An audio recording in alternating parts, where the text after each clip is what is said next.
We've got some big anniversaries in the watch world this year. Here are 5 watches we might see this year from Tudor, Seiko, TAG Heuer, and Omega, and one release that we definitely will see. There's no need for one of my long, annoying intros today. Let's just get right into it. But one real quick thing, hit that subscribe button down here. We've got some great videos coming to the channel that you're gonna wanna see. Let's start with Omega. The Olympics are heading to Paris this year, so we could be seeing not one, but perhaps 2 Olympic-themed watches. The more likely release will be coming from the official timekeeper of the games, Omega. The Tokyo Olympic Speedmasters were well received by fans and serve as a quirky time capsule for the 2020 games, which actually took place in 2021. For 2024, we'll be seeing at least 1 Olympic watch from Omega. But the less likely and perhaps more interesting release could come from Seiko.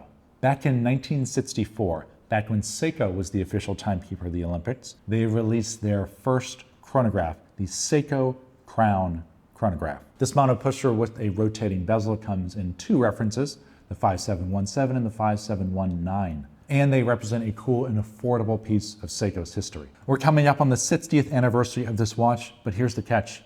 Seiko already released an homage to this watch in 2019 with a limited run of the SRQ-029. Then they made another homage in 2020 with 3 SARX watches, limited to 1,964 examples each. So they've already revived this watch not once, but twice, and not that long ago.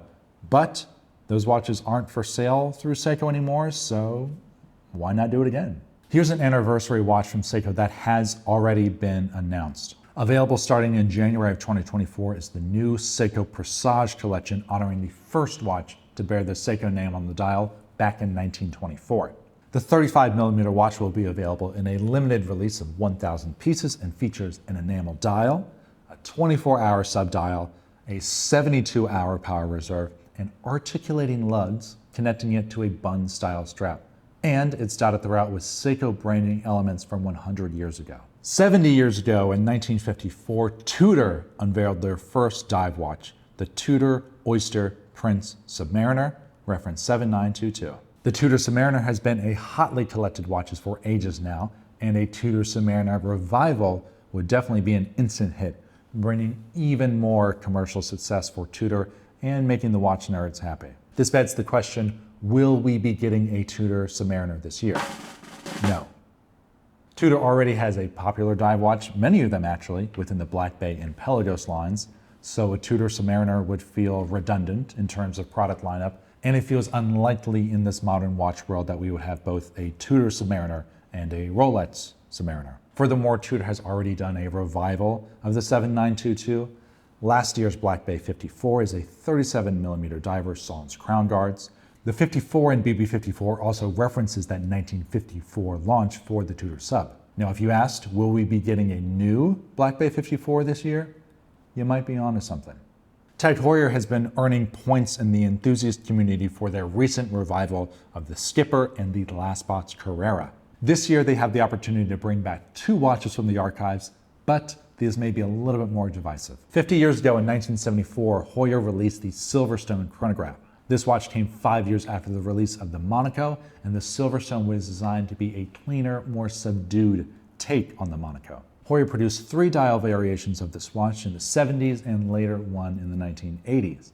TAG Heuer already brought this one back in 2010 for the 150th anniversary of the brand with the blue dial CAM 2110 and the brown dial CAM 2111. If they decide to bring it back again, will they do a limited release or a standard production? And another question, would a 50th anniversary revival of this cushion-shaped chrono accelerate or slow down the positive momentum that TAG has been building? We're saving the best for last. One of the most handsome and affordable neo-vintage buys on the market today is the 1994 TAG Heuer Carrera re-edition.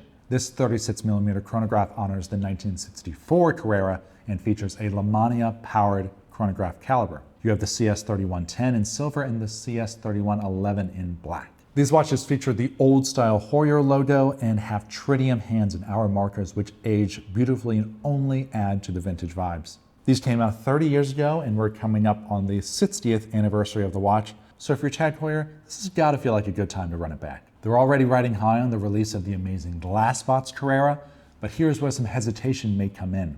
We've seen a growing trend of smaller watches in recent years, but how small is too small? In other words, is 36 millimeters just right or just a bit too extreme? I have my opinion, but I'd rather hear yours. Drop a comment below if you'd like to see this or any of these watches make a comeback, and which ones do you think would be the most successful? If you had to make a bet which watch will come back this year, what are you putting your money on? Drop a comment below. I'm Thomas Hendricks in New York City. This is Chrono 24 in the year 2024. We'll see you next time.